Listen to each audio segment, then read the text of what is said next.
Looking for the best GPU for the Ryzen 7 9800X3D? The Ryzen 7 9800X3D has dethroned the 7800X3D as the fastest gaming CPU in the world. Not only does it have the same massive 3D V-cache as its predecessor, it also clocks high past 5 GHz. In this video, I picked two graphics cards that pair the best with the 9800X3D. One if you're looking for the absolute best gaming experience and money is not an issue, and one that offers the best value when paired with the 9800X3D. Current prices and all GPUs mentioned in the video are available in the description. First, my pick if you want the absolute best GPU for the Ryzen 7 9800X3D is the GIGABYTE Gaming GeForce RTX 5090. If you're rocking the fastest CPU for gaming, then it's a no-brainer to go with the fastest GPU as well. There's no better pairing to the 9800X3D than the RTX 5090.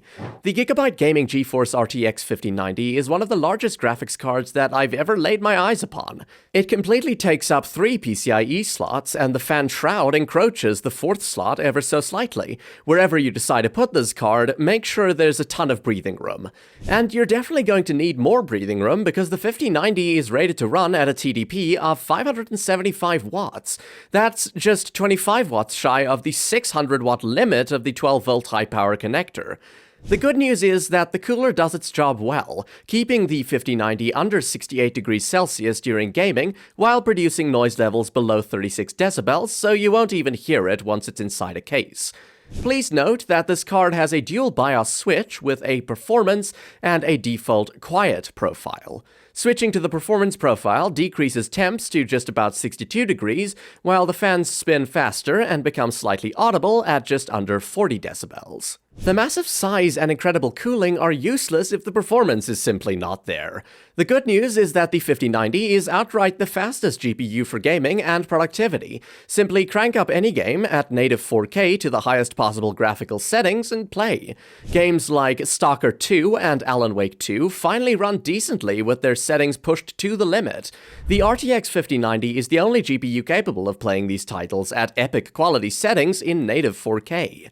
Both Alan Wake 2 and Stalker 2 run at an average of 71 FPS.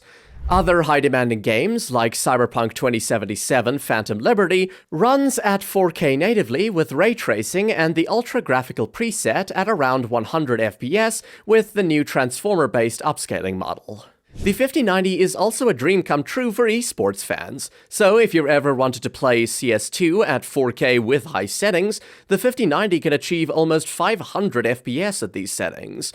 The real dream, however, has always been to play games at 8K, and with the RTX 5090, that might actually come true. Still, you should keep your expectations in check. 8K is no joke. You're asking a GPU to render 33 million pixels at least 30 times in a second to get the same level of performance as the gaming consoles. That being said, the earliest adopters of 8K TVs and monitors who really want to experience this insanely high resolution will finally be able to do so with little compromise. Cyberpunk 2077 Phantom Liberty can run at 8K native with the high preset at a steady 35 FPS. However, I recommend playing games at 8K with AI image upscaling. Just stay away from frame generation as it will significantly increase input lag and cause artifacting on the screen. Nvidia is pushing its new frame generation tech because of the enormous generational improvement that the 5090 has in AI compared to the 4090. The 5090 is about 2.5 times faster than the 4090 in AI, and can hold much larger models in memory thanks to 32GB of GDDR7 VRAM compared to the 4090's 24GB GDDR6X VRAM. The only other alternatives currently available are the MSI Vanguard GeForce RTX 5090 and the MSI Gaming Trio GeForce RTX 5090. They are minimally more expensive than the GIGABYTE Gaming 5090, but at the same time also clock just a bit less than it, while also being much bigger in size. The GIGABYTE Gaming can easily clock to 2550 MHz, while the MSI cards max out at 2510 unless manually overclocked. In conclusion, if you need a single GPU that does everything and money is not an issue, then there isn't a better option than the GIGABYTE Gaming RTX 5090. As long as you can manage the high heat and power requirements, it will come out on top in any given scenario, whether it's 4K gaming or intense AI workloads. To sum up, what I like is the flawless 4K performance, the unmatched performance for AI workloads, and it's quiet even at full load. On the downside, really high power requirements and plenty of heat generation. Next, my pick for the best value GPU for the Ryzen 7 9800X3D is the MSI Shadow GeForce RTX 5070 Ti. The Ryzen 7 9800X3D is arguably the fastest CPU for gaming and can handle any GPU. Based on all of its features, the best pairing for it would be the MSI Shadow RTX 5070 Ti. The MSI Shadow RTX 5070 Ti is a card that completely embraces the black color, and the overall design matches the tone as well. It's perfect for those who are staunch anti-RGB PC builders that would much rather prefer a completely dark and moody computer from the inside. There isn't much to discuss about the MSI Shadow's design, but what I am thankful for is that it's not large. Even with 3 fans, the card stays right under 12 inches in length and takes just a tad more than 2 PCIe slots. The fans are decent at keeping the card cool. During gaming, the GPU remains at around 65 degrees Celsius, and the card remains a bit audible at just around 40 decibels. This card would have benefited from a better cooler, but at least it still manages decent thermals and noise levels at a much smaller size. Of course, nothing else matters if the performance is poor, but the 5070 Ti exceeded my expectations greatly. It basically trades blows with the previous gen RTX 4080 in gaming, and is actually a bit faster than the RTX 4090 when it comes to AI workloads. So if you need a budget AI GPU, the 5070 Ti is perhaps one of the absolutely best options right now. The RTX 4090 can reach 1321 AI tops, which is still considered an incredibly impressive number, but the 5070 Ti easily beats it out at 1406 AI tops.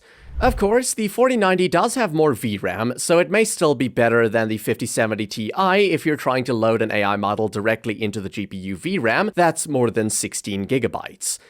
Now, Nvidia does target this as a premium 1440p GPU, and they're right with that. At native 1440p, Black Myth Wukong runs at just under 60 FPS with the cinematic preset, which is the highest graphical setting.